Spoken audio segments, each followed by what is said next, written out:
Hello, I'm Cal Thomas. I've just been reading about Simón Bolívar. Bolívar, the great patriot of Latin America, fought for the freedom of not just one country, but for the freedom of 6 Spanish colonies in Latin America. An entire country, Bolivia, is named in honor of him. Another country he freed from the rule of Spain is Venezuela, where he was born and which today uses the Bolívar as a unit of currency.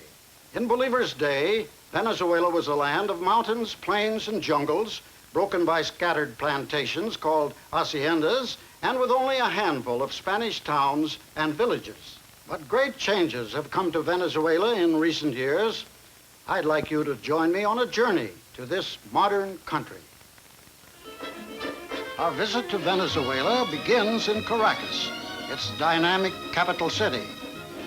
Caracas is in the highlands, nestled among cloud-crowned mountains which encircle it with dramatic scenery. Caracas presents some of the most beautiful architecture in Latin America. It is one of the busiest and most modern cities. New buildings seem to sprout up every day.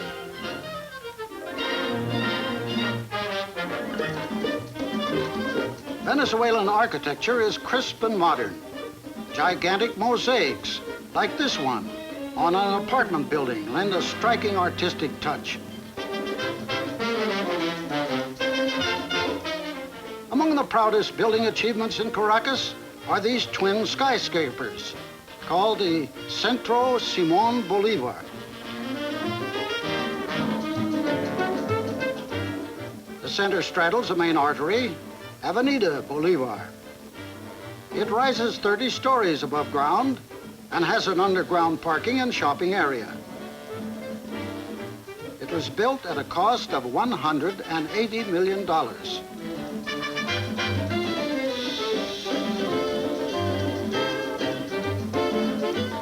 Venezuela devotes a large part of her budget to the development of communications. Caracas has a new throughway system to handle its fast-growing traffic. Outside Caracas, too, transportation is keeping pace with the country's economic growth, and the highways are undergoing constant expansion.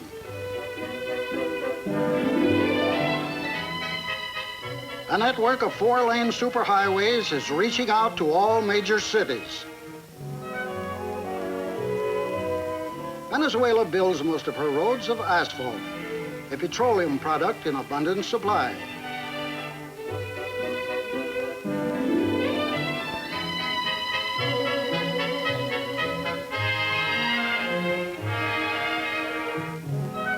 Modern machines lay it down in continuous ribbons, making Venezuela's new highways among the best in the world.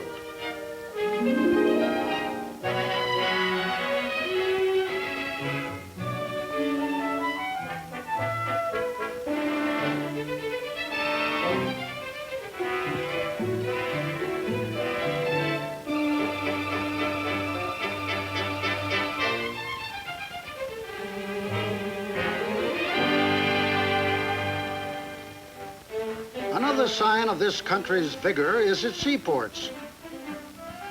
The most important one is La Guaira. Through its ports, Venezuela each year receives imports of goods and services worth more than $1 billion, almost 60% of them from the United States.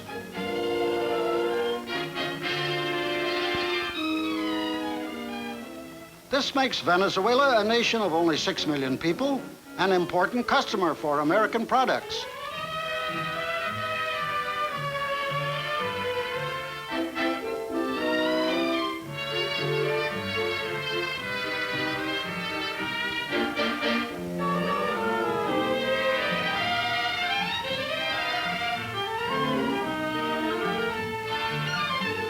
Any country that imports well over $150 worth of goods and services for every man, woman, and child each year must have something valuable to trade in return. Venezuela does have something the rest of the free world needs. Nature has endowed her with some of the world's most precious resources: oil, iron ore, and other minerals. Venezuela exports almost $2 billion worth of oil and oil products every year, selling them to free people around the world.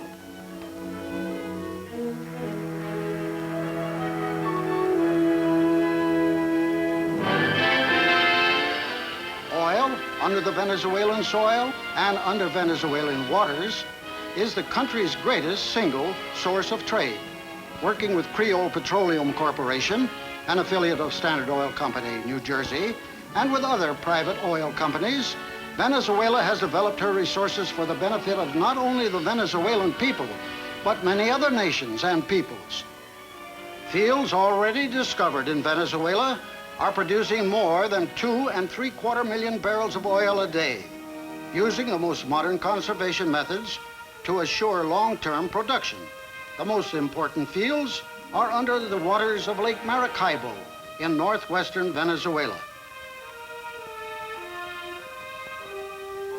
Lake Maracaibo oil is being constantly tapped by new offshore drilling. Here, oil men, both Venezuelan and North American, are searching for more oil.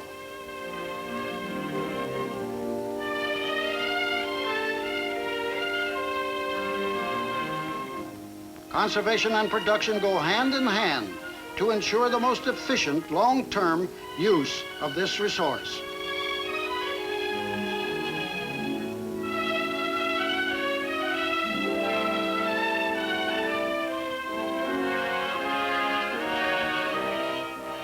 Here's the end of a work shift, and the men leave for home. Not far from Lake Maracaibo is the Creole refinery at Amway.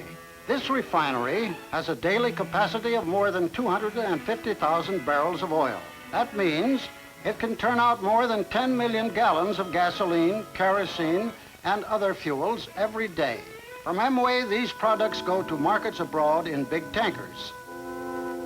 Oil does more than maintain national prosperity and a trade balance for Venezuela. It also gives employment to 50,000 Venezuelan workers each year. To house its own workers, Creole has built modern, well-designed housing projects. The company is encouraging local contractors to build houses for sale to employees and to outsiders as well. Through a loan plan, the company offers help with a down payment to employees who desire it.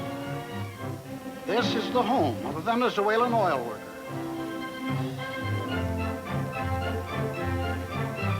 Venezuelans live comfortably and enjoy a wide choice of domestic and imported foods.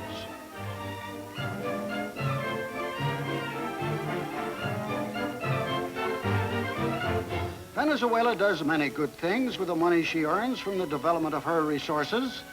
Important among her achievements is the modern school system. Her primary schools now number almost 7,000, and her secondary schools total more than 225. Here is a group of young Venezuelans in a science class. They are preparing themselves for jobs which require special skills and study by taking courses in the sciences. The need for trained men has developed an increasing emphasis on technical training, and every year more and more boys are choosing technical careers. But expert technicians are still in short supply in this fast-growing country. Industry also is helping to train young people to take over the highly skilled jobs which are so important to the nation's present and future development.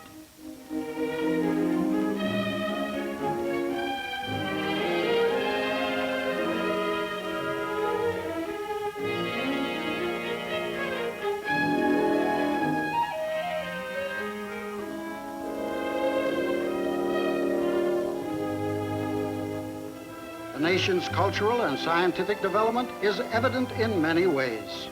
And Venezuelans make leisure time for what they consider the finer things in life, the enjoyment of music and art.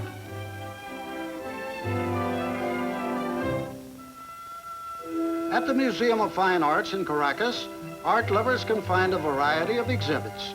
This one is devoted to colonial religious works by Venezuelan artists. Here is an anonymous painting of the Virgin Mary. And here is a statue of Christ. There are many secular paintings too. One is Miranda imprisoned by the painter Arturo Michelena. 10 miles outside of Caracas is the brand new Institute for Neurology and Brain Research. It is part of a science center designed to include nuclear research.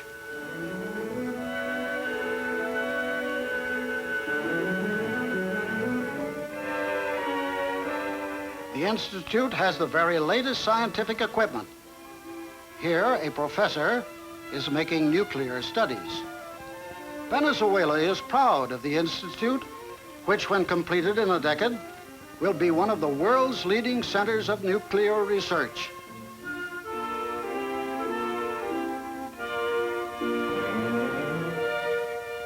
For another project, a fellow scientist prepares organic specimens for the oven. Specimens which must be baked hard before they can be sliced and inspected under the electronic microscope. A quite different kind of institution has also been established in Caracas, the North American Soda Fountain. This is a popular meeting place, particularly for the younger set. Hamburgers and French fries coming up. Venezuela today is indeed a country on the move, expanding and developing in all directions. Simon Bolivar would have difficulty in recognizing this nation he helped found. Here are brought together the elements that make great people and great nations. Working together are an indulgent Mother Nature, the far-sighted enterprise of an industrious people, and the good neighborliness of North and South America.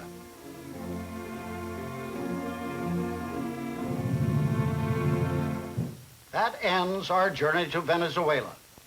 I hope it has given you an idea of how a friendly nation lives and works and grows. Perhaps you'll join me soon on another journey. Until then, goodbye.